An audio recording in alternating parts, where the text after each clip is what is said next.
if you add alcohol to a meal, it's going to lower the glucose spike of the meal. Of course it will. Of course it will, but like it's quite shocking to see. Explain why. Go through the steps. Okay, so your liver is the organ in your body that is responsible for making sure your glucose levels stay nice and steady, right? And when you drink alcohol, alcohol is a poison and it's not good for you, newsflash. Your liver is going to be busy dealing with that toxin. And so it's no longer going to be able to push out extra glucose into your bloodstream to keep your glucose levels nice and level.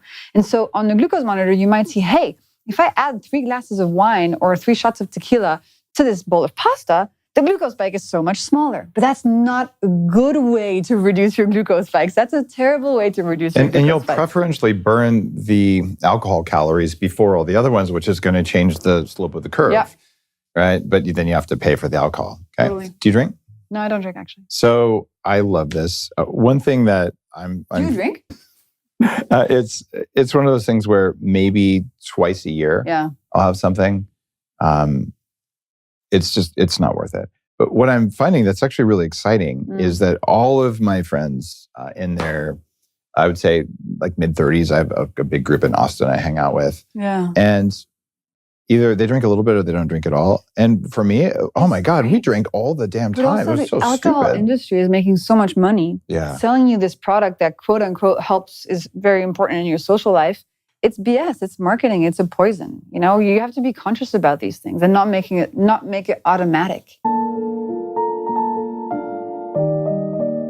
One night, I wanted to go play soccer with friends. I didn't have enough time to eat dinner, but I was already late, so I didn't think too much of it, and I just left for the soccer game. Everything went well, and after the game we went for a few drinks. And I didn't want to drink beer because I knew it would spike my blood sugar, so I just had 2 or 3 whiskeys on the rocks. At this point it was all good, and by the time I got home I was super tired and I went straight to bed. But the next thing I remember was waking up in the middle of the night all confused. I couldn't quite figure out where I was. My blood sugar must have been super low because I was feeling extremely sick and extremely weak.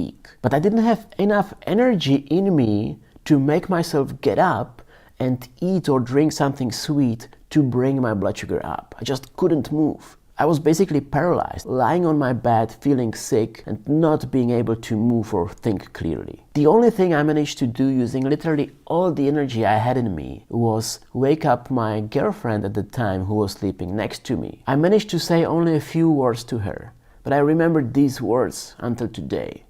I'm sick. Help me.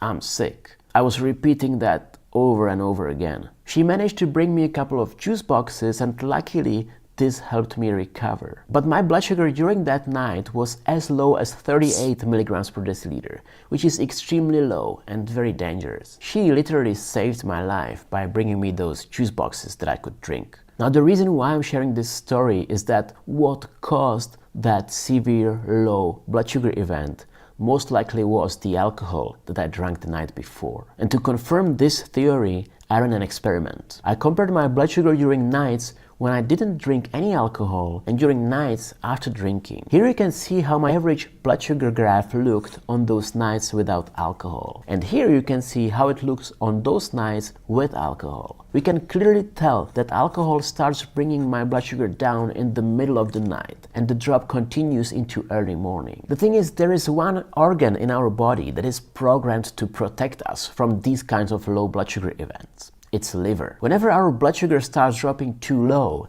the liver starts releasing glucose to bring the blood sugar back to a safe zone. But when the liver is too busy with breaking down alcohol, it doesn't have enough capacity to produce glucose and bring blood sugar up. And that's why my blood sugar not only didn't spike that night, it did the exact opposite. It dropped really low. It was a combination of the alcohol, the physical activity, and the fact that I didn't eat any dinner that made that night really scary.